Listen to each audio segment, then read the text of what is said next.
Gray Harbor was not a city. It was a throat clogged with fog and rust. Tonight, the rain did not just fall, it attacked, turning the waterfront into a smear of blurred neon and black water. The harbor smelled of diesel and dead fish. It was just past 10 o'clock at night. A procession of gleaming black sedans, silent as sharks, cut through the mist. They moved with purpose, their tires hissing on the slick cobblestones of the wharf, stopping precisely outside the corrugated steel maw of Cold Storage Warehouse 7. This was Cassian Vale's territory. The air around the cars seemed to drop 5 degrees, colder than the ice packed inside the warehouse. Eden Hale moved through the shadows between the idling cars. She was dressed in a standard-issue black server's uniform, 2 sizes too large, the starched white apron already damp and clinging to her. In her hands, she balanced a heavy aluminum catering tray, covered in foil. Underneath the lukewarm shrimp cocktails, nestled against the metal, was a transmitter, a small, sophisticated bug forced on her by the Federal Commerce Integrity Bureau, the FCIB, a ghost agency that apparently had the power to ruin her twice. Eden was not a spy. She was a mother. She was doing this for Mila, her 9-year-old daughter, whose hospital bills were stacked higher than the Gray Harbor Bridge. Eden used to chase stories like this. She was a reporter once, a good one, until a scandal, a setup had ripped her career, her reputation, and her marriage away. The FCIB knew that. They had found her working 2 jobs, drowning in debt, and presented her with an old file. A choice that was not a choice planned to daunt the bug or watch Mila's critical care get administratively delayed. She slipped through a service entrance, her heart a cold hammer against her ribs. The warehouse interior was vast and cavernous, smelling of brine and cold steel. Men in dark suits lined the walls, their faces impassive. In the center, under a single buzzing industrial light, was a long steel table. They were waiting. "The refreshments," Eden murmured, her voice sounding thin and foreign in the huge space. She walked toward the table. Every step an agony of exposure. The sound of her own breathing was deafening. She just had to set it down. Just place the tray and walk away. She placed the tray on the table. Clang, thud! The heavy steel door behind her slammed shut, the sound echoing like a gunshot.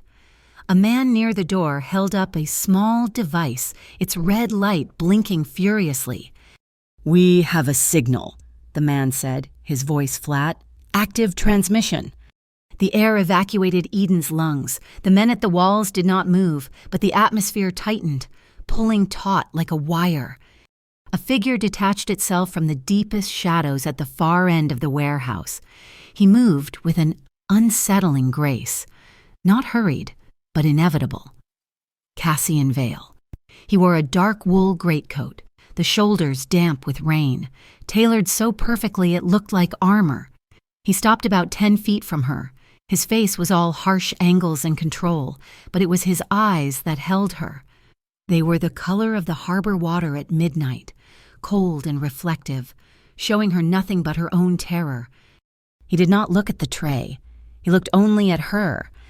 His voice was low, gravelly, not loud but penetrating every corner of the warehouse. "Who sent you?" Eden opened her mouth, but no sound came out. A lie would get her killed. The truth would get her killed. Before the silence could stretch for another second, a different sound pierced the tension. The distant, panicked wail of a car alarm, triggered by the electromagnetic pulse from the signal detector.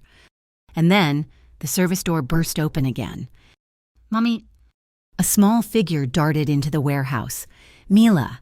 She must have hidden in the back of the station wagon, terrified of being left alone. Now, she was sprinting across the concrete floor, her face pale with fright, clutching something tight in her fist. Instinct took over. In a fraction of a second, 3 of Vale's men drew their firearms, the sound of metal clearing leather shockingly loud. "No!" Eden screamed, throwing herself in front of her daughter, shielding the small body with her own. She squeezed her eyes shut, bracing for the impact. It never came. "Stand down." Cassian Vale's voice cut through the air again, this time sharp with command. Eden risked opening her eyes. Vale had his hand raised, palm out. The guns were lowered, though not holstered. He stared at the child, his expression unreadable, but the lethal intent had recessed, replaced by something else. Annoyance, and perhaps a flicker of profound irritation. He did not permit violence in front of children. Eden grabbed Mila, pulling her close. "Mila, honey, you have to go. You should not be here." Mila was shaking, tears streaming down her face, but she held her ground, looking directly at the terrifying man in the dark coat. She thrust her small hand forward, the fist still clenched. "You leave my mommy alone," she shouted, her voice trembling but defiant. "If you hurt my mom, I'll call her people." Mila opened her hand. In her palm was not a phone. It was a simple, silver locket on a chain, Eden's locket, the one her own mother had given her. Mila held it up like a talisman, a shield. The gesture was so absurd, so childishly brave, that the entire room froze. The armed men looked confused. Cassian Vale's eyes narrowed. He looked at the child, then at the locket. The tension in the room shifted from lethal to purely strange. He took a step closer, ignoring Eden's protective flinch. He nodded curtly at the locket in Mila's hand.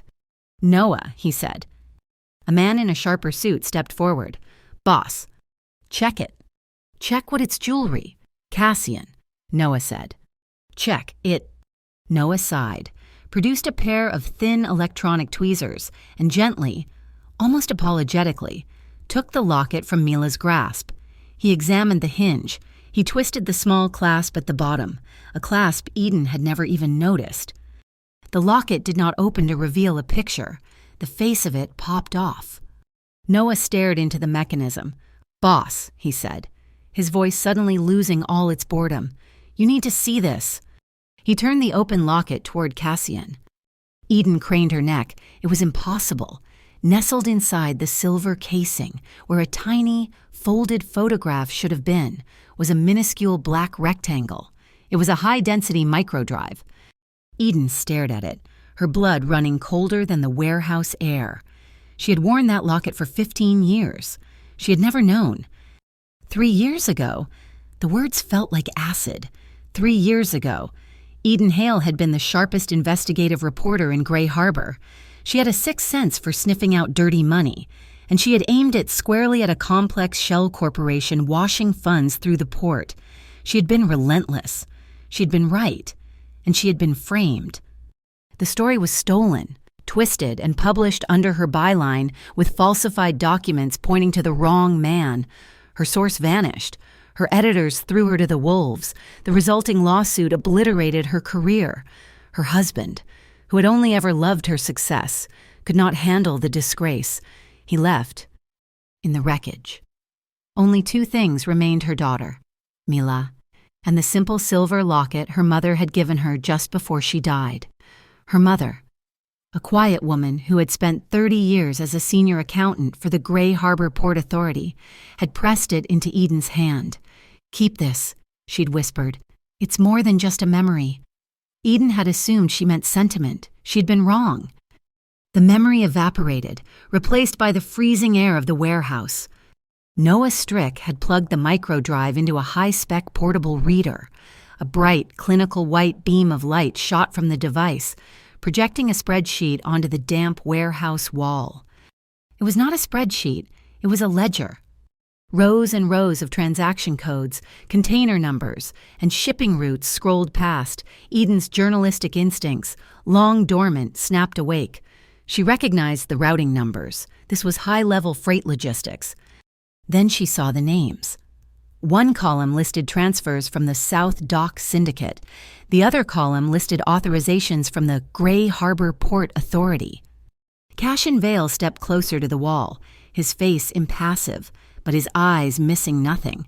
The South Dock Syndicate, his direct rivals, the organization he was currently in a cold war with for control of the harbor. And here was digital proof they were in bed with the Port Authority, the supposedly neutral entity that governed all of them.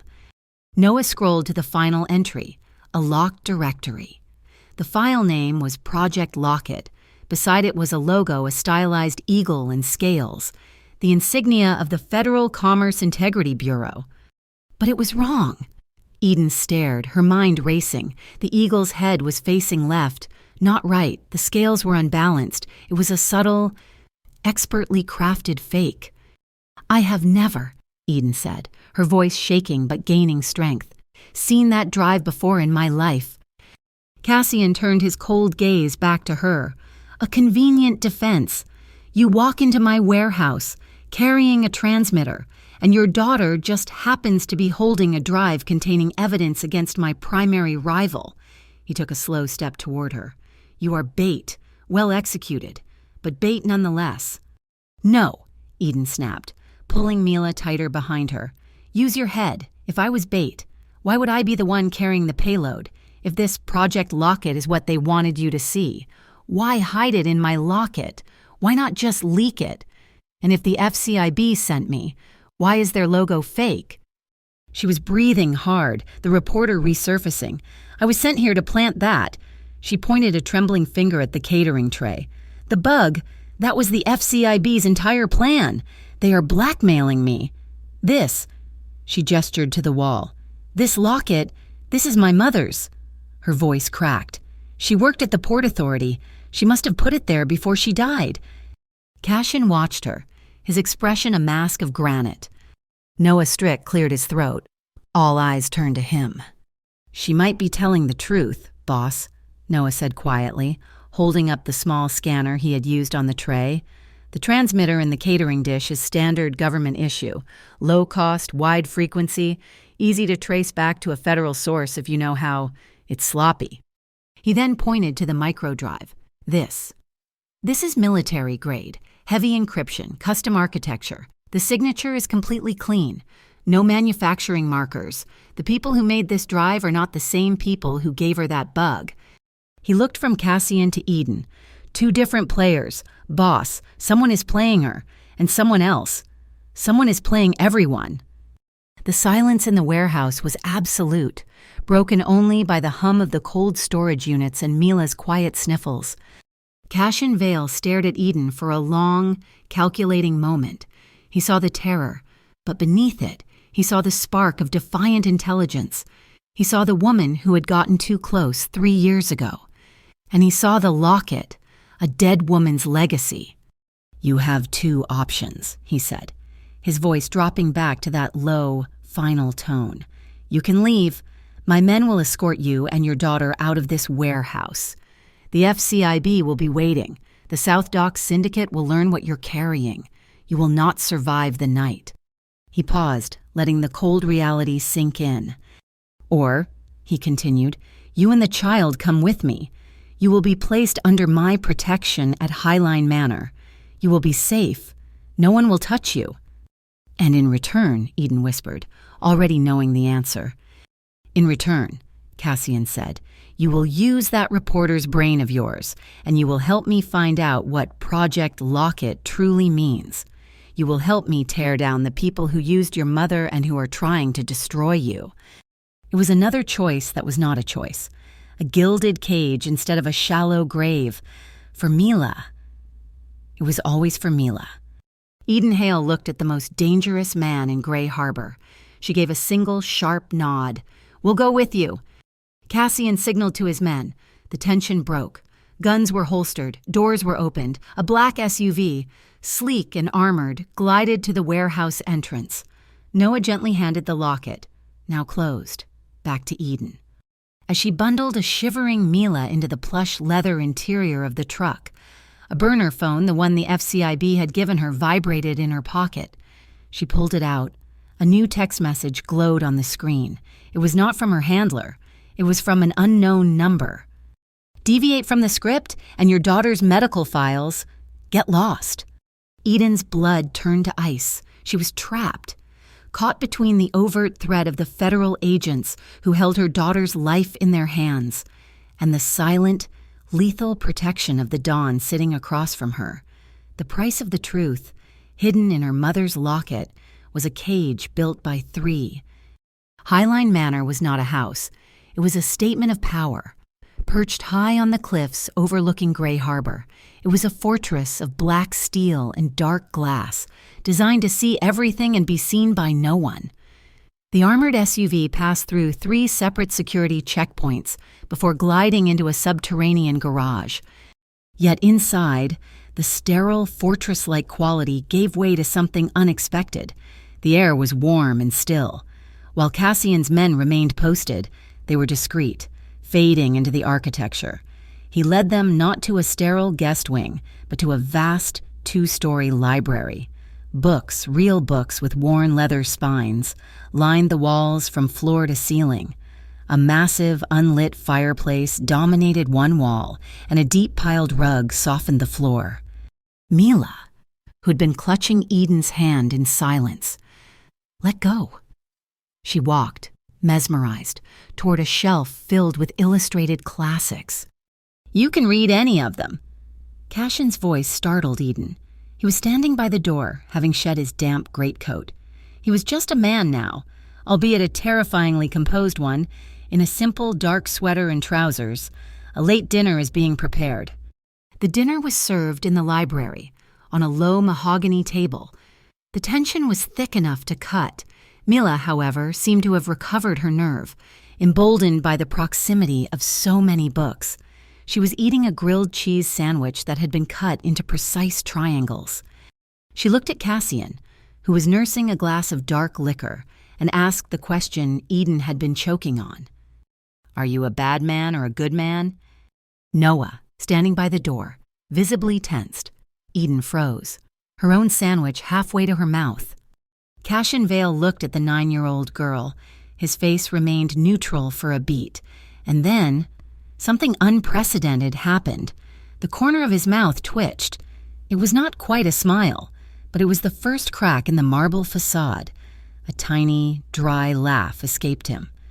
"I am a necessary man," he said finally. "There is a difference." Mila considered this. "Okay, can I have more apple juice?"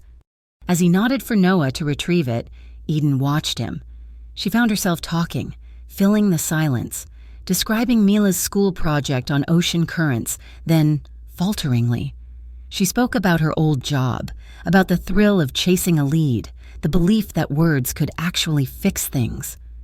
She expected him to ignore her, to be bored, but he was not. Cassian Vale put his glass down. He leaned forward, his forearms on his knees, and he listened. He did not interrupt. He did not check a phone. His gaze was focused and absolute. Eden realized with a jolt that no one, not even her ex-husband, had ever listened to her with such complete, undivided attention. After he showed Eden to her own safe room adjoining Mila's, it was not a bedroom, but an office. One wall was covered in a massive cork pinboard. Noah had already set up a laptop and a printer. "My men are outside every door," Cassian said, his voice back to its neutral, flat tone. "No one can touch you here. No one can touch your child. You have my word." He left her, and Eden felt the first breath she had taken in days that was not ragged with fear. Later that night, after Mila was asleep, Eden found him in the glass house. It was a vast conservatory off the main library, filled with exotic, perfectly cultivated plants. The rain lashed against the glass roof, but inside it was warm and humid, smelling of damp earth and jasmine. He was standing, looking out at the storm-racked lights of Gray Harbor below. "They're beautiful," Eden said quietly, indicating the rows of pale orchids. "They are contained," he replied, not looking at her. "They survive because the environment is controlled. They would not last 5 minutes out there." He paused. "I grew up at the St. Aurelian home, a religious-run orphanage on the north side." Eden waited. She knew of St. Aurelians. It was a place known for its high fences and its doctrine of breaking, not building, children. "The brothers there taught one lesson," Cassian said, his voice a low monotone. "Trust is a liability. It is a weakness to be exploited. The only person you can rely on is yourself." He had offered this small, dark piece of his past without preamble. Eden processed it. She felt a sting, but it was not pity. Pity was a useless emotion, an insult to someone who had survived. Instead, she felt a quiet, aching understanding. She, too, had learned that trust was a trap.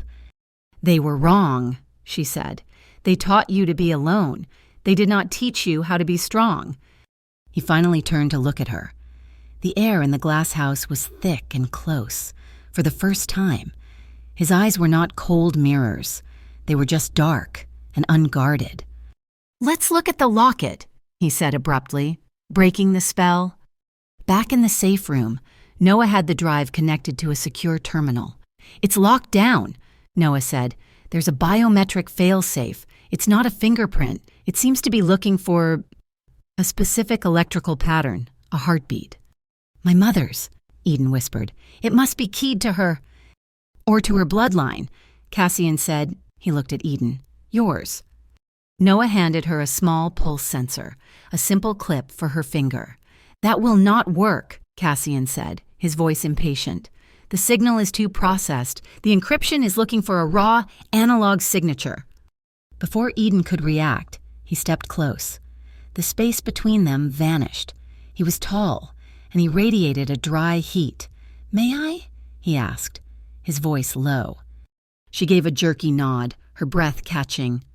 He did not take her hand. Instead, he gently turned her arm over, exposing the delicate skin of her inner wrist. He placed 2 fingers, his index and middle, directly over her pulse point. His touch was electric.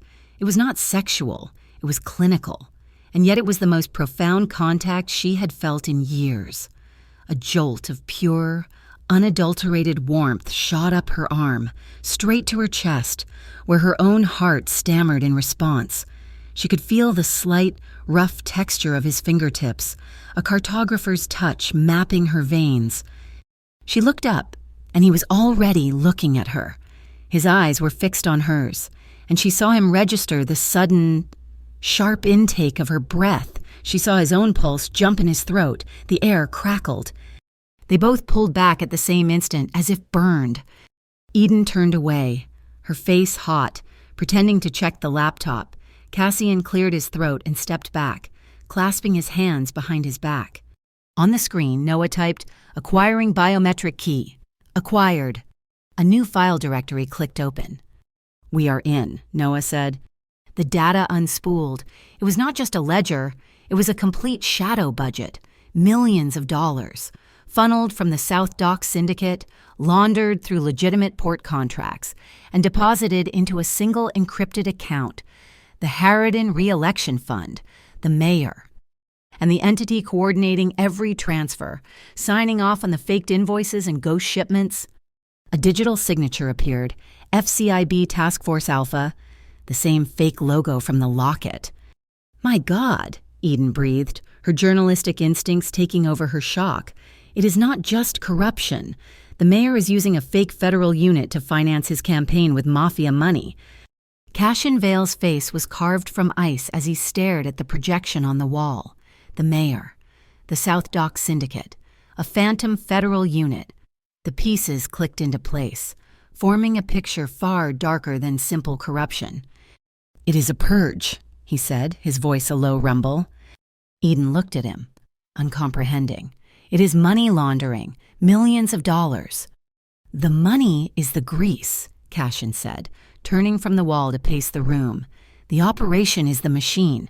They are not just funding Harridan, they are building a pretext. They let the South Dock Syndicate run rampant. Then this, Task Force Alpha, will emerge to discover the corruption." The blood drained from Eden's face as she understood. "They will link the South Dock to you. They will frame you as the kingpin, controlling both." And just like that, Cassian concluded, Harridan becomes the hero who cleansed Gray Harbor, riding a wave of popular support right back into office. He gets the port, he gets the city, and my organization, and theirs, are surgically removed. He makes himself a king by painting me as the dragon. As he spoke, a quiet, insistent chirp sounded from Noah's terminal.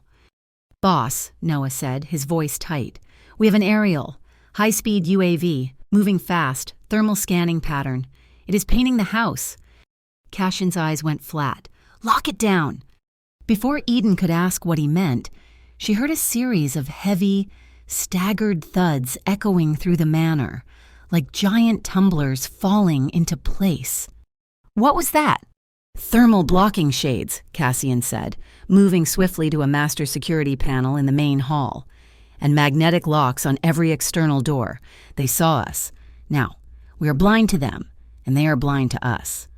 It is too late! Noah called out, his eyes fixed on a different screen showing the rear service gate. They are not just scouting, they are here. On the monitor, a black, unmarked utility van had screeched to a stop. 6, maybe 8. Figures in full tactical gear were piling out, moving with practiced, silent efficiency. They wore no insignia, save for the same stylized, fake FCIB logo on their shoulders. They wanted us to open the drive, Cassian said, his voice devoid of all emotion. It was a beacon. Noah, get the child. Take her to the library's inner vault, now. He looked at Eden, his gaze absolute. Stay with her. Do not open that door until I come for you. What are you going to do? Eden whispered, her hand already on Mila's bedroom door. Pest control. Cassian did not go for a gun. He moved to the center of the vast, dark atrium. Eden watched on the monitor as the team breached the rear door. They fanned out, their helmet-mounted lights cutting cones of white through the darkness. The moment the last man was inside, Cassian hit a control on his wrist. Every light in the manor died, plunging the atrium into absolute blackness, then disorienting.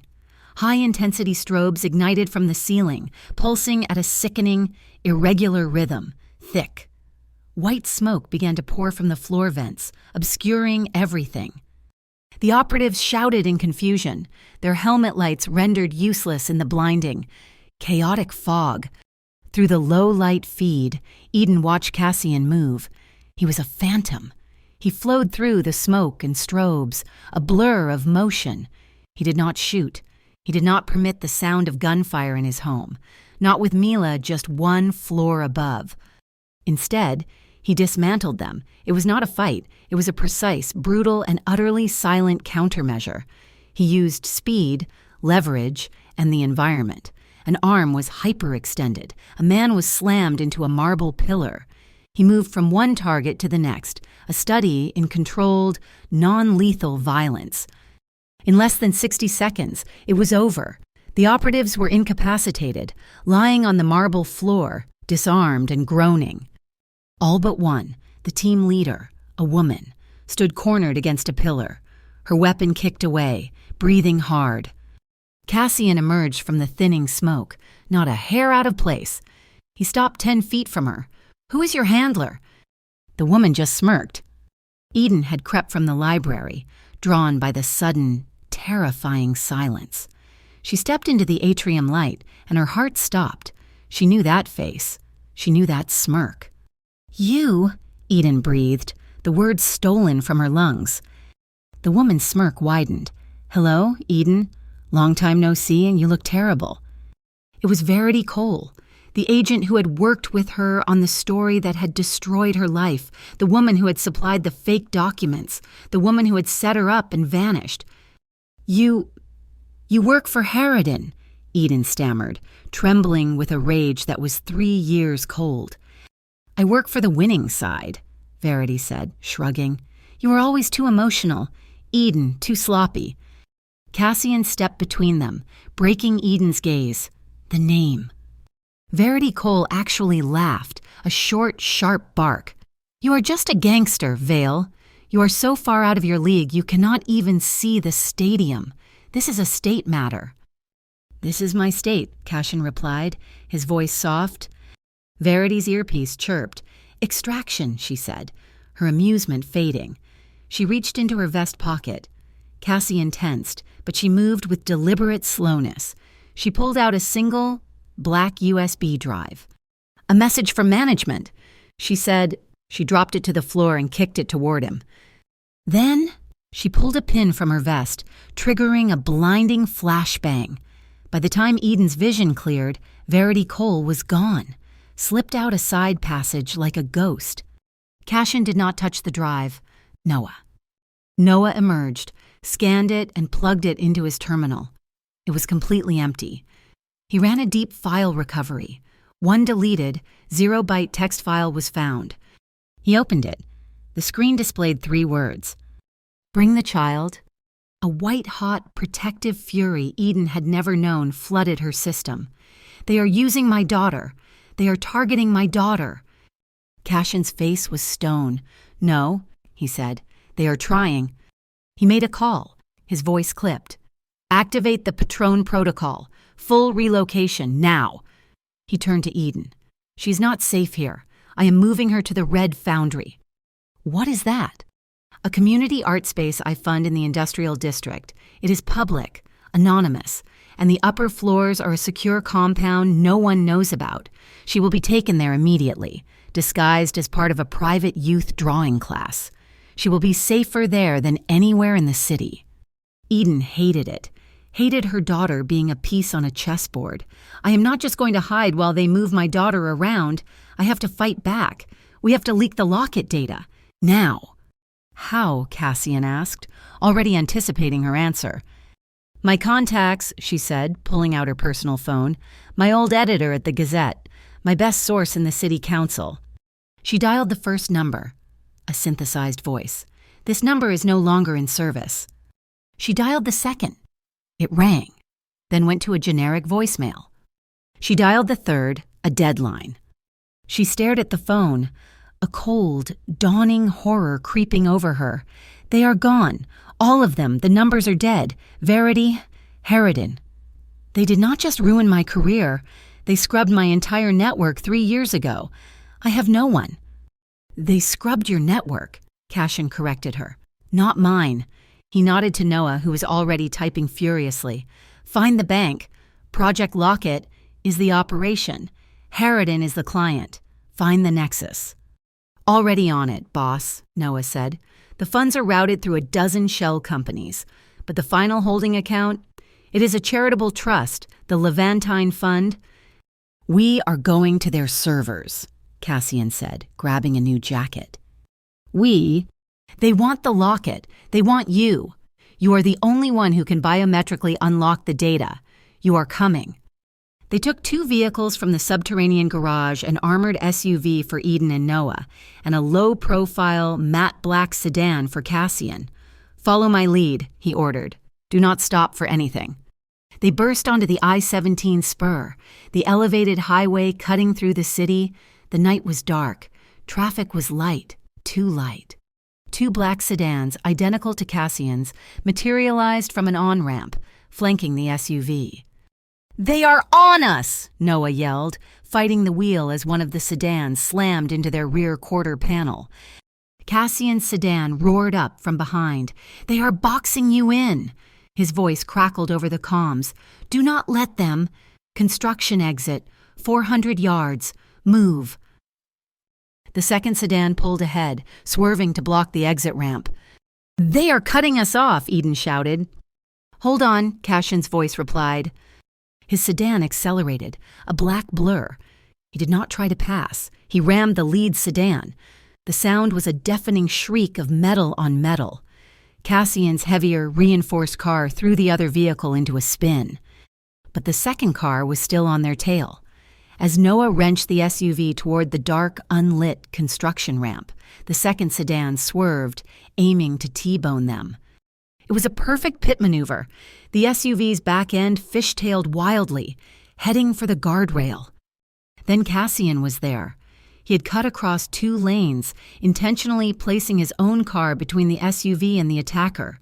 It was a sacrificial block. The attacking sedan, unable to stop, smashed directly into Cassian's driver's side door. The impact was brutal.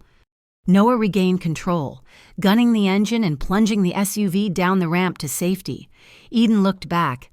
Cassian's car had spun to a stop, smoke pouring from the chassis. The attacker's car was wrecked against the concrete divider. We have to go back, Eden screamed. We cannot, Noah said, his face grim. Orders. Her comms crackled. It was Cassian. His voice was strained, tight with pain. Get her to the foundry. I will meet you there." "You are hurt," she said, her voice shaking. A beat of silence. "Go, now."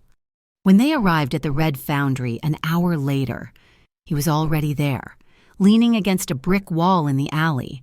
He tried to hide it, but his suit jacket was torn, and his left shoulder was soaked in dark, wet crimson.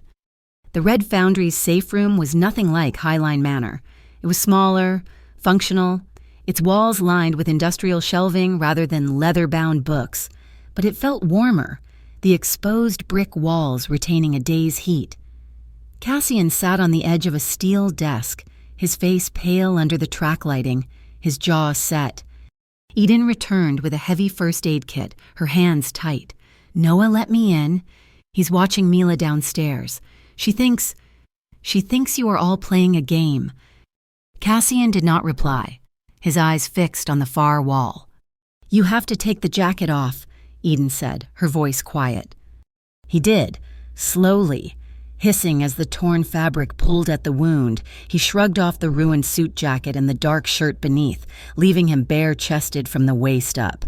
The wound was not a gunshot, but a deep, ragged tear in the muscle of his left shoulder, dark with blood, likely from a piece of sheared metal in the collision.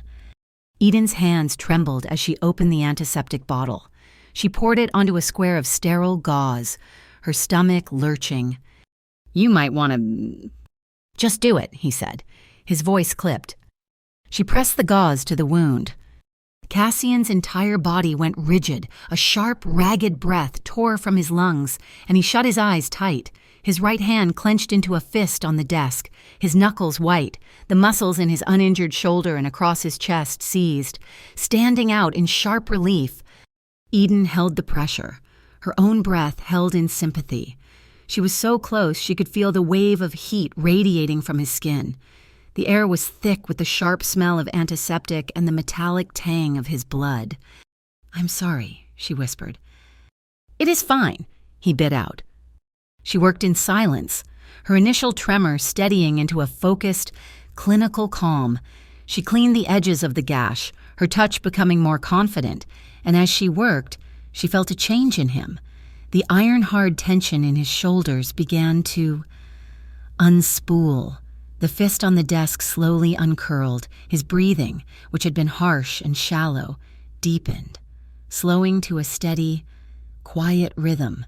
He had consciously, deliberately, relaxed. He was letting her see him in pain. He was trusting her. The realization made her own heart ache.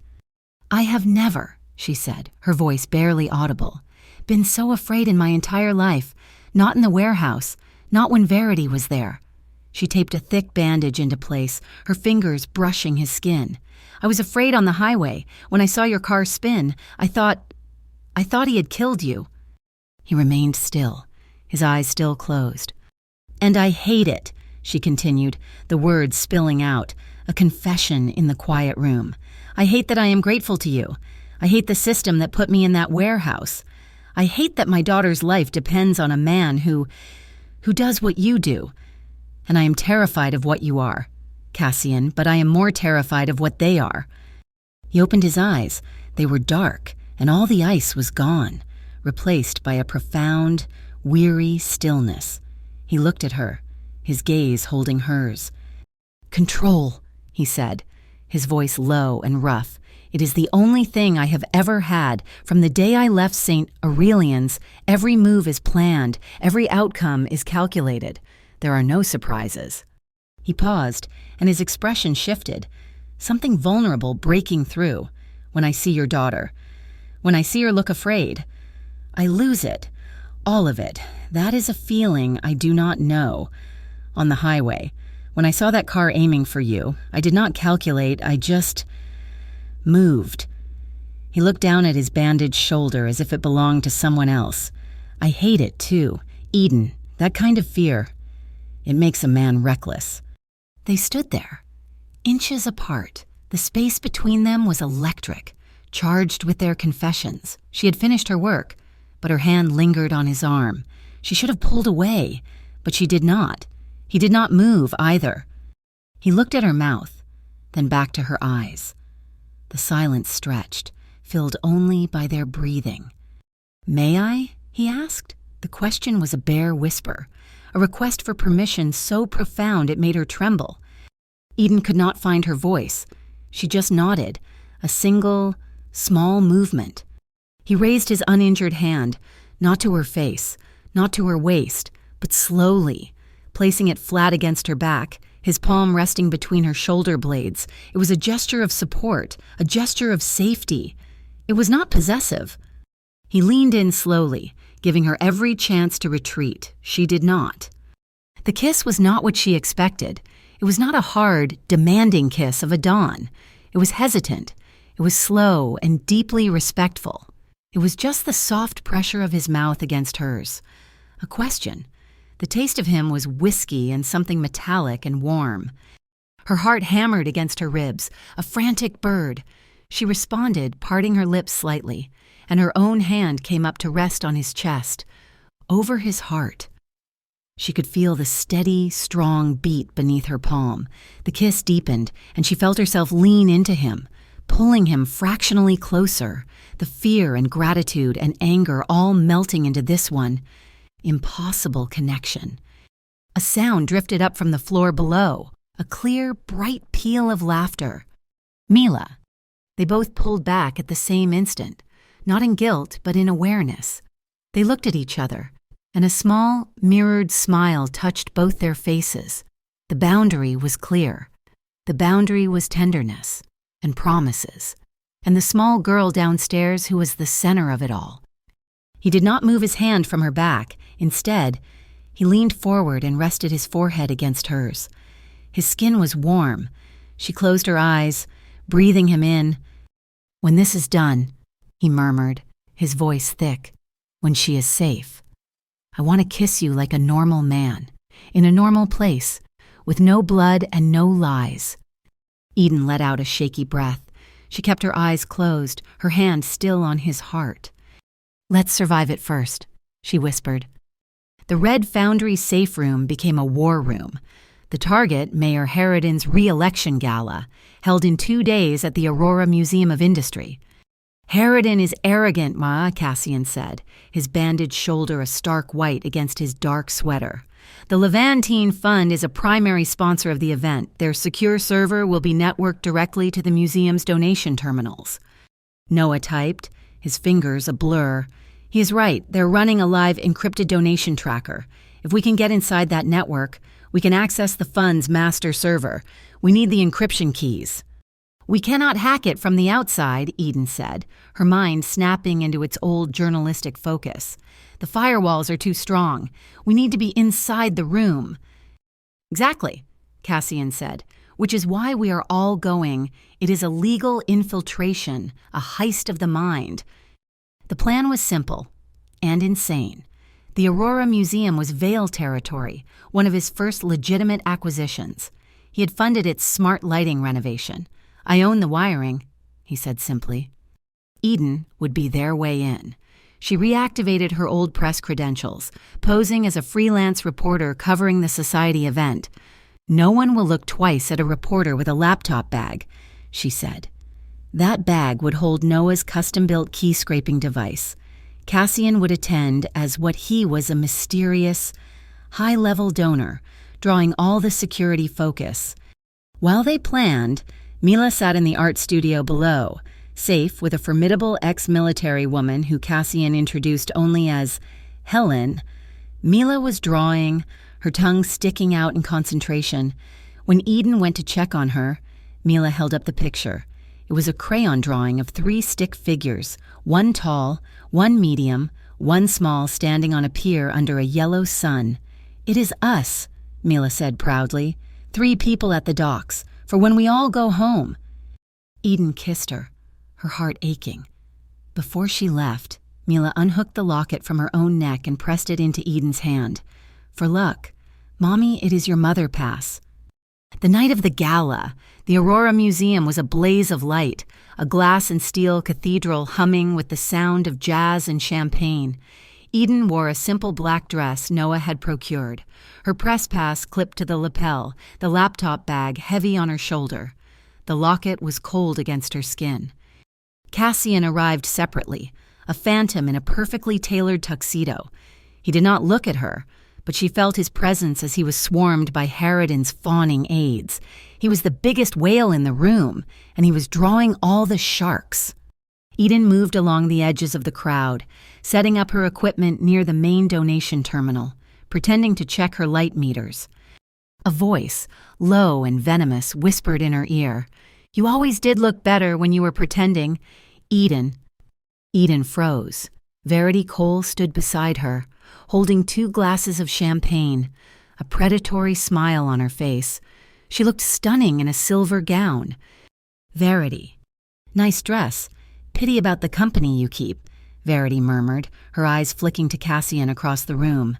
"Management is getting impatient. They find this all very dramatic. Drop the bait and hand over the child. You will be off the list, a clean slate. You can even have your old job back." "The bait?" Eden asked, her blood running cold. "The locket. Silly. We know you have it. Give it to us. And give us the kid. She's the only other biometric key. After all, a loose end." The implication, the cold, casual threat against Mila, hit Eden like a physical blow. "Go to hell," Eden whispered.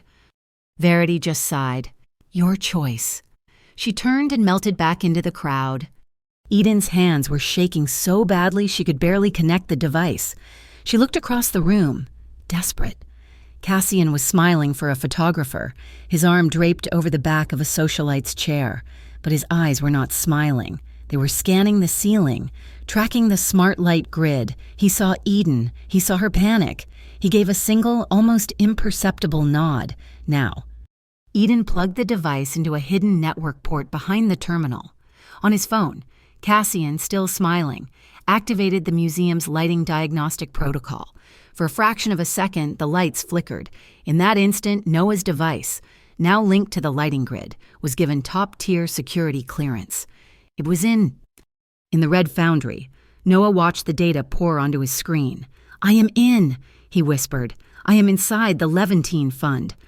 At first, it was what they expected, the money, the dirty transfers, the kickbacks, all leading to Harridan. "Wait," Noah said, his voice dropping. "There is another directory. It is not financial. It is personnel, coded designations. Project Locket is not just the money. It is a program." The screen filled with names, dozens of them, port workers, union leaders, inspectors. Beside each name was a date and a file. Eden, reading over Noah's shoulder via a secure feed on her own laptop, opened one. It was an accident report. Crushing injury. Container slip. Pier 12. She opened another. Drowning. Fell from gantry. Night shift. "My God," Eden breathed, her hand flying to her mouth.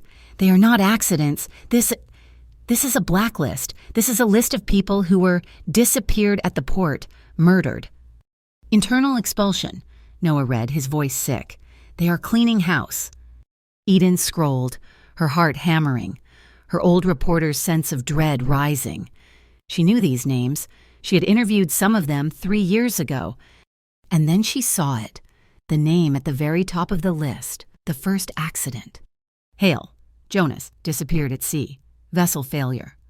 Jonas, her little brother. The reason she had even started investigating the port, all those years ago, he had taken a job on a cargo runner and vanished. She had been told he was lost in a storm. She could not breathe. The jazz music, the laughter, the clinking glasses, all faded into a deafening roar. The floor tilted. Jonas. He had not died in an accident. He was a victim. She stumbled, her laptop slipping from her grasp. The room was spinning. A hand, strong and warm, gripped her arm, steadying her. She looked up into Cassian's dark eyes. He was there, his body shielding her from the surrounding crowd. He had crossed the entire ballroom in seconds. "Eden." His voice was a low anchor in the storm. "Breathe. Look at me." He held her, supporting her weight, his gaze locked on hers, pulling her back from the edge. Just as she found her footing, a piercing shriek split the air, a fire alarm. "What is that?" she gasped. Noah, Cassian said, his hand moving from her arm to her hand, his fingers lacing with hers. A diversion, the network is compromised. Panic erupted. The crowd surged toward the main exits. Verity Cole was shouting at security, pointing at them.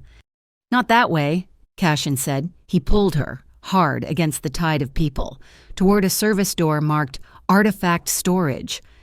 He swiped a black card, and the door opened into a dark, cavernous hallway filled with shrouded statues and crated paintings. The emergency lights strobed, casting wild, dancing shadows. They know we were in the system, Cassian said, his voice even as he pulled her along. They will be sealing the building. They ran, their footsteps echoing on the concrete floor, his hand holding hers in an unbreakable grip. They burst through a final door into the cold, wet alleyway. The sound of the museum's alarm and the distant wail of sirens chasing them into the gray harbor night. They did not go back to the Red Foundry. Noah took them straight to Highline Manor, initiating a Level 3 lockdown. The house was sealed, silent. Mila was brought in through a secure tunnel, confused but safe, and immediately fell asleep in her room, clutching her drawing. But Eden could not rest. The name echoed in her head. Hale. Jonas. She found herself on the rooftop terrace, the same place Cassian had stood in the glass house, looking over the city. The rain had returned, a cold, relentless drizzle that matched the hollowness inside her. He was not lost at sea. He was taken. He was murdered. Or... Her mind stuttered. The list was expulsion. What if he was not dead? What if he was alive, trapped somewhere? The glass door slid open. Cassian stepped out wearing a simple black shirt, his bandaged shoulder visible. He held a thick cashmere robe. He did not speak. He just walked up behind her, draped the robe over her trembling shoulders, and drew it closed in the front. Then he did not let go. He pulled her back against his chest, creating a solid wall of warmth against the cold, wet night. His arms wrapped around her, holding her steady as a sob finally tore itself from her lungs. It was a sound of grief held for 3 long years. She wept, turning in his embrace, burying her face against his shirt. He just held her. One hand splayed across her back, the other cradling the back of her head, his chin resting on her hair. The rain beaded on her eyelashes, mixing with her tears. She listened, not to the storm, but to the slow, steady, powerful beat of his heart beneath her ear. It was the only solid thing in a world that had just disintegrated.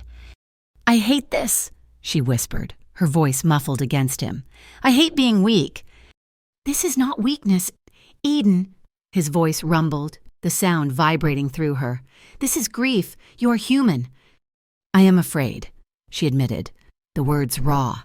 "I'm terrified of your world, of the guns and the smoke and the silence in you, but I just ran across a ballroom full of monsters, and the only person I felt safe with was you." She looked up, her eyes desperate. "I am more afraid of a world without you in it right now. What does that make me?" His gaze was intense, searching. He looked down at her, and the control in his face warred with something softer, something painful.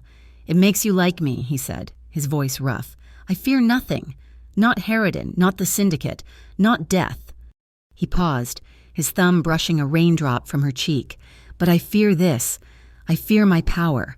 I fear that the very thing that keeps you safe, the monster I have to be, is the one thing that will end up wounding you, that I will be the one who hurts you the most, just by existing." "You have not," she whispered. "You are the only one who has not." That was all it took. The admission broke the final thread of his restraint. He kissed her, and this time, there was no hesitation. It was not the gentle exploration of the safe room. This was a kiss of raw, desperate need, a claiming. It was deep and sure, a drowning man finding air. His mouth moved over hers, and she responded with equal fire, her hands clutching his shirt, pulling him closer. It was a kiss of truth, of fear, and of promises made in the dark. Their breaths mingled, warm against the cold air, their bodies pressed together, fitting perfectly, his strength surrounding her, her softness yielding to him. His hands moved, one tangled in her damp hair, the other sliding down her back, pressing her hips against his. A silent, unmistakable language. And just as the fire threatened to consume them both, they stopped. They pulled apart by mutual, unspoken consent. Their foreheads touched, and they stayed there, breathing each other in, their chests heaving. The boundary was not a child's laughter this time. It was a shared, conscious decision. It was a promise to Mila. It was the knowledge that this was not the end, but the beginning. And it had to be protected. He stayed on the terrace until her shivering stopped. When he led her inside, she was exhausted, emotionally scoured clean. In her bedroom, she sat on the edge of the mattress, the borrowed robe pooled around her. He stood by the door, watching her. "I will have Noah stand guard," and he said, "No," she said, her voice small. Will you stay?" She saw the question in his eyes and clarified, her face warming. "Not like that, just stay. I do not want to be alone." He looked at her for a long moment. The man from St. Aurelian's, the man who trusted no one. He crossed the room, sat on the edge of the bed next to her, and simply took her hand. His grasp was warm and firm. "I will be here when you wake up," he said. Eden lay down, still in the robe, and he stretched out on top of the covers beside her, his shoes still on. Never releasing her hand, she fell asleep in seconds, for the first time in years, feeling utterly and completely safe. Sunlight, pale and gray, woke her. She was tangled in the robe, her hand still held fast in Cassian's. He was asleep, his face turned toward her. In sleep, the harsh lines were gone. He looked younger, almost peaceful. The door burst open. Mommy, wake up. Helen says we can make pancakes." Mila skidded to a stop at the foot of the bed, her eyes wide. She looked at her mother, then at the large, dangerous man sleeping beside her. She looked at their joined hands. A slow grin spread across her face. "You look just like my drawing," she giggled. "The three people at the docks." Cassian's eyes snapped open. He was instantly awake, but his body did not tense. He saw Mila, and the hard edges of his face softened. "Pancakes?" he asked, his voice gravelly with sleep. The next hour was a dream, a bizarre, domestic fantasy. In the kitchen of Highline Manor, Cassian Vale, Dawn of Grey Harbor, proved to be surprisingly adept at flipping pancakes. Eden made coffee, her real coffee, and Mila chattered, dousing her stack in syrup. They laughed. Eden watched Cassian smile, a real, unguarded smile. As Mila explained her drawing in excruciating detail, it was a fleeting, impossible glimpse of a normal life, a ray of sunlight before the final storm. The storm broke at noon. Noah appeared, his face grim. "Boss, a message came in. Not to us. It was routed to the smart tablet in Mila's playroom." He held up the device. A text-to-speech audio file was open. He pressed play. A cold, synthesized, anonymous voice filled the warm kitchen. "Hello, Mila. If you want to see your Uncle Jonas, you will come to the West Line Iron Bridge at sunset. Bring your mother's locket. Come alone." The pancake on Eden's fork dropped to her plate. The blood drained from her face. Jonas. They had him. They knew about Jonas. "It is a trap," Cassian said, his voice flat, the warmth of the morning gone, replaced by ice. "I do not care," Eden said, standing up, her hands shaking. "They have my brother. They know he is alive. I am going." "They will kill you, and they will take the child." "Then you stop them," she shot back, her eyes blazing with a desperate, familiar fire. "I'm going. That is my brother." Cassian looked at her, his face a mask of cold calculation. He saw the mother, the sister, the reporter who would not back down. He gave a single, sharp nod. "You are right. You are going." He stood. Every trace of the pancake-flipping man gone. The dawn was back. "But they do not set the rules. I do. We will go, and we will end this. The Westline Iron Bridge was a skeleton of rust and rivets, a forgotten artery over the sluggish gray river. As sunset bled across the sky, the wind did not just blow, it howled, shrieking through the steel cables like a tormented spirit. The air was cold and heavy with the smell of wet metal and impending violence. Eden Hale walked to the center of the bridge alone. Her heels clicked with a dreadful, lonely echo on the rusted walkway. She wore the locket openly, a silver target against her dark coat. She was the bait. Hidden in the latticework of the bridge's understructure, Cassian and Noah's team were shadows, armed with high-frequency scanners and non-lethal weapons. 100 yards back, in an armored vehicle parked in a derelict factory, Mila sat with Helen, watching a live feed monitor. Cassian had been against it, but Eden had insisted. She is part of this, Eden had argued. She is the only other one who can trigger the locket. She has to be the fail-safe. Cassian had relented. On one condition, Mila was the trigger, not the target. Headlights cut through the twilight, a black sedan, followed by 2 unmarked vans, rolled onto the bridge. The fake FCIB team fanned out, creating a perimeter. The back door of the sedan opened, and Mayor Harridan stepped out. He was not in his usual politician suit, but a dark, expensive overcoat, his face arrogant and impatient in the gloom. "Eden Hale," he said, his voice carrying on the wind. "You have caused a remarkable amount of trouble for a dead reporter." "Where is my brother?" Eden demanded, her voice shaking but clear. Harridan smiled, a thin, reptilian gesture. He nodded to a man beside him, who held up a tablet.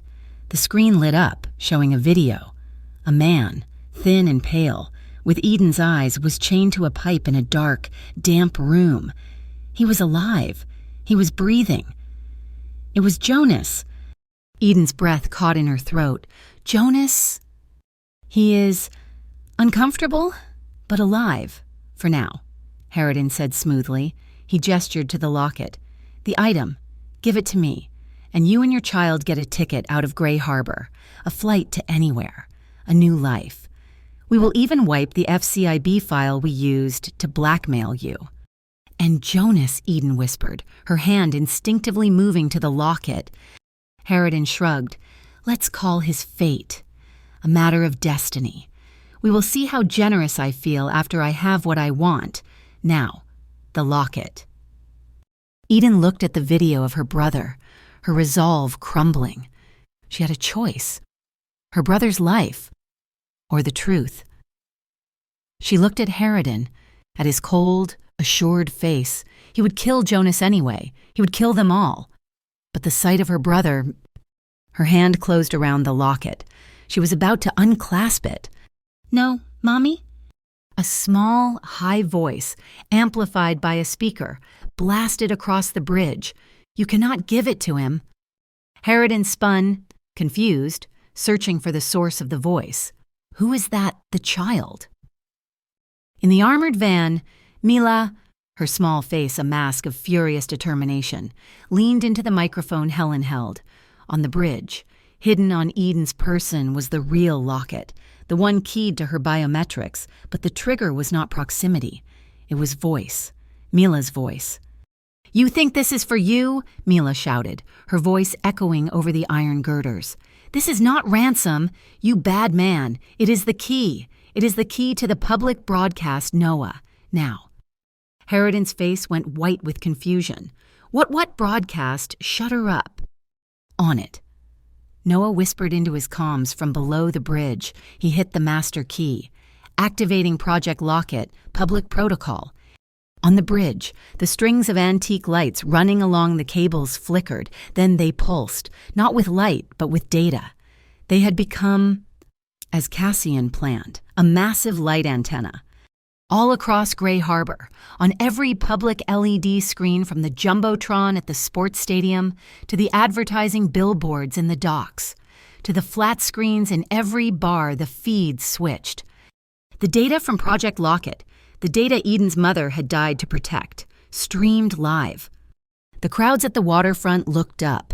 They saw the illegal transaction ledgers. They saw the payoffs from the South Dock Syndicate. They saw the forged orders from the FCIB Task Force Alpha. And then they saw the list. The list of the disappeared. The port workers, the union leaders, the fathers and sons and brothers, Hale, Jonas. A collective gasp went up from the city. "What have you done?" Harridan shrieked, his composure shattering.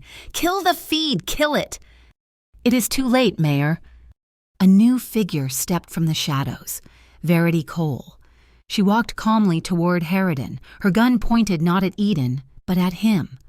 You work for me," Harridan sputtered. Verity reached up and tore the fake FCIB patch from her shoulder, revealing a different, legitimate insignia beneath. "No," she said, her voice cold and clear. "I am Special Agent Cole, Office of Maritime Security Task Force. I have been undercover in your organization for 18 months, trying to find the source of Project Locket." She smiled that cold smirk at Eden. "Turns out, you were the key all along. Hale, you and your mother." Harridan stared, cornered. "You cannot arrest me. I run this city." "You ran it," Verity corrected, her finger tightening on the trigger. A single, high-velocity crack echoed from the far end of the bridge. A sniper. It was not aimed at Verity. It was aimed at Eden, the South Dock Syndicate, cleaning up their loose end. "Eden, down." Cassian was motion. He burst from the understructure, a black phantom moving faster than thought. He did not go for a weapon. He threw his entire body at Eden, shielding her. The sniper's round, meant for her heart, slammed into the steel pylon just above their heads, sending a spray of hot metal fragments stinging through the air. A second shot tore through the fabric of Cassian's coat, grazing his arm, the same one he had injured on the highway. He hauled Eden to her feet, pulling her behind a massive girder. "Sniper South Dock!" he yelled to Verity. The bridge erupted into chaos. Verity's team, the real OMST, emerged, returning fire. The city, watching the live feeds, had exploded. News vans, their lights flashing, were screaming toward the bridge, drawn by the broadcast and the sound of gunfire. Harridan saw his chance. His world was ending, but he could still do damage. He pulled out his own phone, broadcasting on an open police channel, his voice filled with righteous, panicked fury. "This is Mayor Harridan. I am under attack at the Westline Bridge, Cassian Vale. The head of the Vale Syndicate has seized the city's broadcast network. He is a terrorist. I want him arrested." Arrest Cassian Vale. The bridge was a lost cause, swarming with real police responding to Harridan's fake terrorist call. Under the cover of the OMST's firefight with the Syndicate sniper, Cassian, Eden, and Verity escaped, melting back into the chaos Cassian had prepared. "The sniper is South Dock." Cassian's voice was sharp in Eden's earbud as they ran. "They are not just protecting Harridan. They are trying to silence everyone." "The live feed is still running," Verity countered, her own team now securing the bridge. "The city is watching, but they will cut the power. We need Jonas. Now." "Harridan's van," Eden said, her mind racing. "The video feed of Jonas. It was live. It must have a source. Can you trace it?" Verity's team was already on it. He was sloppy. "The signal is coming from the North Bank Ferry Terminal. Warehouse District." "They will be moving him," Cassian said, his voice flat. He looked at Verity. "Your team makes too much noise. This one is mine." The North Bank Ferry Terminal was a sprawling complex of rust, steel, and shadows. The rain had intensified, turning the night into a slick, black mirror. Harridan's private security off-duty cops loyal to him were scrambling to lock it down, joined by South Dock enforcers. It was a hornet's nest. Cashin's team moved like ghosts. This was his territory. He owned the infrastructure. "I want no bodies," Cassian ordered, his voice low over the comms. "This is not an execution. This is a retrieval. Lock it down." He did not order an assault. He ordered an amputation. From a panel in a service tunnel, Noah, at Cashin's command, cut the terminal's primary power. The entire complex plunged into darkness. Save for the emergency strobes, then the magnetic locks on the loading bay doors were activated, sealing the exits. The heavy steel roll-up doors slammed down, trapping Harridan's men inside their own fortress. They were in a maze, and Cassian was the architect. While Cassian's team created chaos, sowing confusion by remotely activating hydraulics and bilge pumps, Eden and Verity made their way to the central control station. "The signal is coming from Cold Storage 3, Verity said, her gun drawn. "He is there," Eden whispered, her heart in her throat. Meanwhile, in the armored van parked 3 blocks away, Mila watched the feeds. Helen, the ex-military protector, sat beside her. Mila held her crayon drawing the 3 people at the docks pressed tight against her chest. "They have to get Uncle Jonas," she whispered to the drawing, "so we can all go home. Then we can hang this in the living room." Back in the terminal, Cassian ascended a catwalk, alone. The South Dock sniper from the bridge had relocated, setting up a nest overlooking the main concourse. Cassian moved behind him, a shadow among shadows. The sniper sensed him too late, spinning around, raising his rifle. Cassian did not fire the weapon in his hand. He hit a button on his wrist. A bank of high-pressure smoke flares, used for shipping drills, ignited below the sniper's nest. A thick, acrid cloud of white smoke instantly blinded the man. He choked, firing wildly into the fog. Cassian did not stop. He hit a second switch. The terminal's emergency fire suppression system roared to life. High-pressure water, cold from the harbor, blasted the sniper, knocking him off his feet and pinning him to the deck, his rifle clattering away. Cassian watched, his face impassive, as the man was subdued without a single bullet being fired. A choice, a change. At that moment, Eden and Verity breached the door to Cold Storage 3. It was a dark, freezing room, smelling of ice and decay. And in the back, chained to a support beam, was Jonas. He was thin, pale, his beard matted, but he was alive. His eyes, Eden's eyes, widened in disbelief. Eden, his voice was a dry, cracked whisper. "Jonas!" She ran, falling to her knees beside him, her hands fumbling with the chains. Verity was right behind, using bolt cutters. "I thought you were dead," Jonas choked out, grabbing her arm. I thought you were," Eden sobbed, helping him to his feet as the chains fell away. "It was Harridan," Jonas rasped, leaning heavily on them. "All of it. He wanted the port. He paid the South Dock to clean the unions, make them disappear. I would not play. I was the first one they took. He set you up. Edie, he set you up from the beginning." As they stumbled out of the cold storage unit, the city was erupting. The citizen live streams, which had never stopped, were now focused on the North Bank terminal. The OMST, seizing the narrative, held an impromptu press conference at the foot of the bridge, officially identifying the FCIB Task Force Alpha as a rogue, domestic terrorist unit funded by Mayor Harridan. Harridan's reputation was not just falling, it was in free fall. His power evaporated in real time. Cornered, desperate, Harridan himself was nowhere to be found. He had fled the terminal, heading for his last stronghold. "He is going to Old Meridian," Cassian said, meeting them at the exit, his team having secured the perimeter. "The old city hall. He's going to burn the servers, the original paper records." This was the endgame. Cassian walked Eden and Jonas to the armored van. The door slid open. Mila, seeing her uncle, let out a cry, but her eyes were fixed on Cassian. He knelt, his bandaged shoulder and wet coat making him look like a warrior returned from a desperate battle. "I have to go, Mila," he said, his voice quiet. "You are going to stop the bad man," she stated. "Yes." "Are you coming back?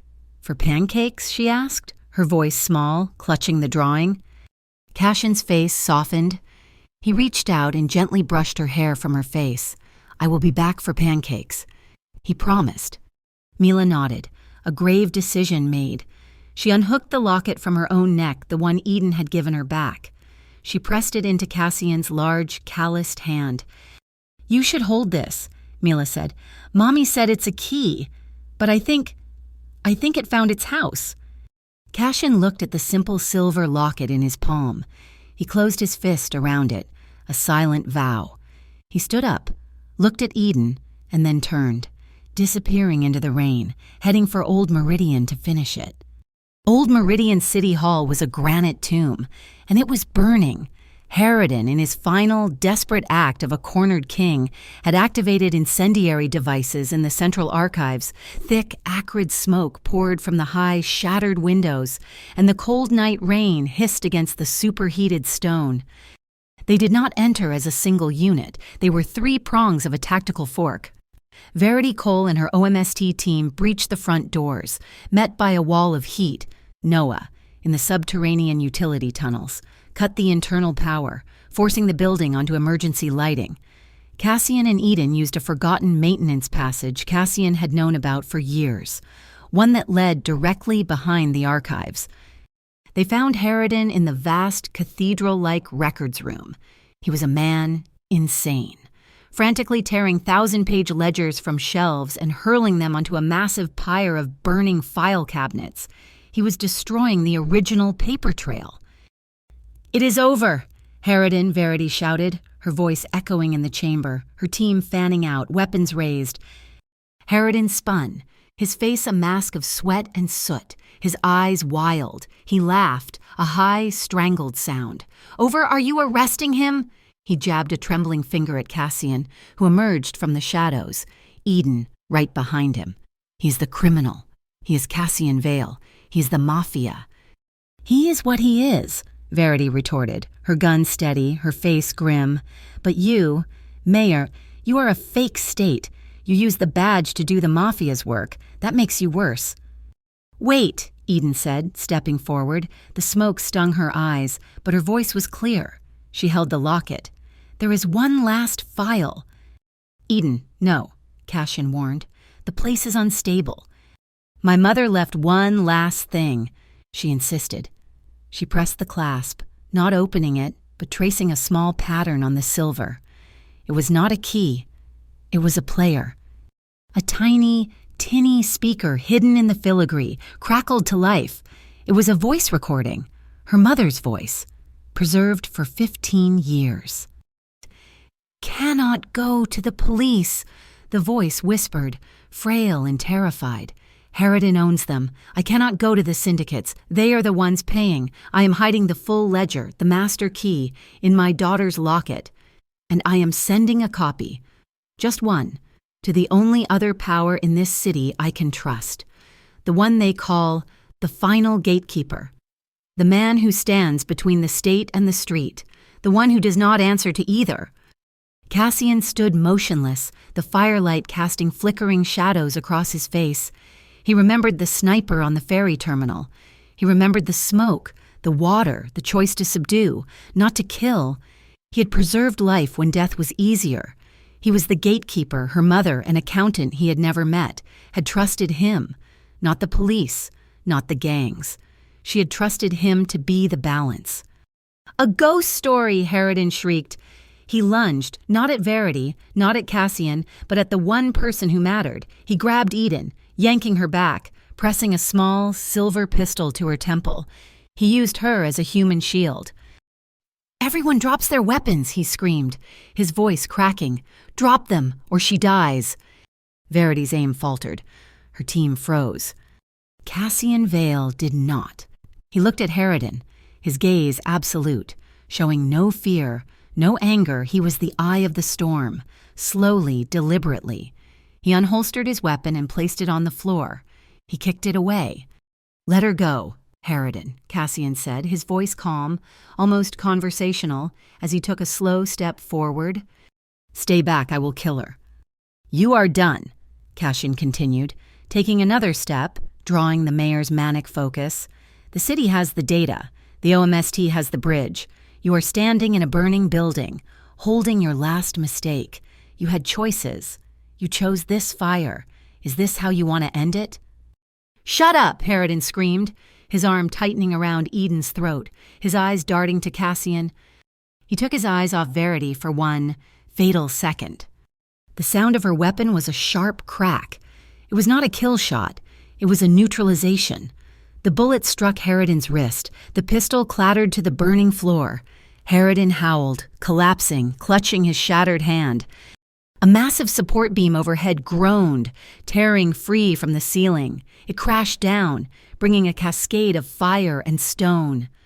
"The roof is coming down," Verity yelled, grabbing the whimpering Harridan and dragging him toward her team. "We are out now."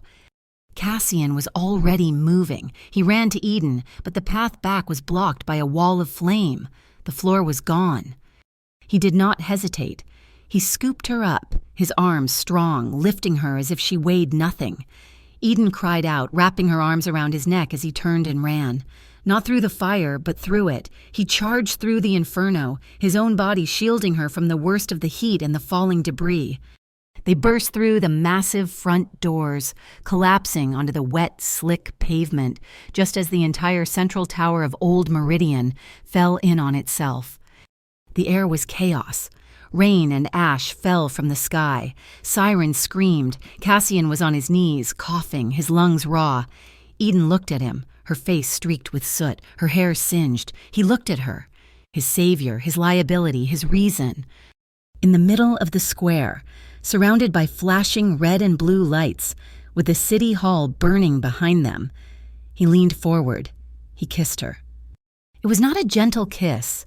It was a kiss of survival, of desperation, of a promise kept. It was raw and deep, his hands cupping her face, his thumbs wiping the grime from her cheeks, her arms locked around his neck, holding on, her body trembling. It was a kiss that tasted of smoke and rain and, for the first time, of a future. "Mommy." The cry, high and clear, cut through the noise. Eden's head snapped up. Jonas, leaning heavily on a paramedic but standing, was at the edge of the police line, and Mila was running, breaking free from Helen, sprinting across the square. She launched herself into Eden's arms, then turned and threw her small arms around Cassian's neck, burying her face in his smoky shirt. "You came back," she wept. "You came back for pancakes." Across the square, Verity Cole was formally arresting Harridan. The OMST had secured the scene. The crowd, held back by barriers, was not rioting. They were watching. The large public screens, still controlled by Noah, were playing a new loop, the clear, defiant image of 9-year-old Mila, holding her mother's locket high. Dawn broke over Gray Harbor, washing the soot from the sky in the quiet, sunlit library of Highline Manor. Eden sat at her laptop. The smell of fresh, strong coffee filled the air. She was writing her first article in 3 years. She finished the piece, the truth, all of it. She typed the byline, by Eden Hale. She smiled, leaving it.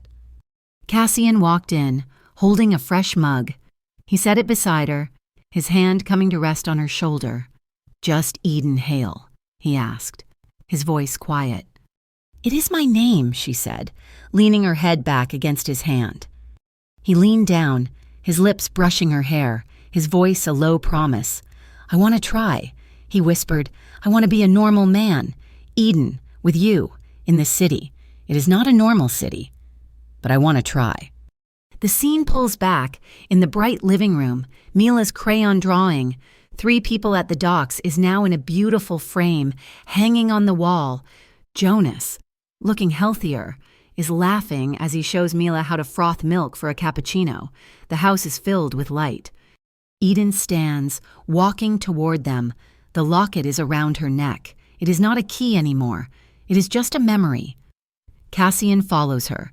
His hand finds the small of her back, a silent, steady pressure. He kept his promise. The city would always have shadows. It would always need a gatekeeper.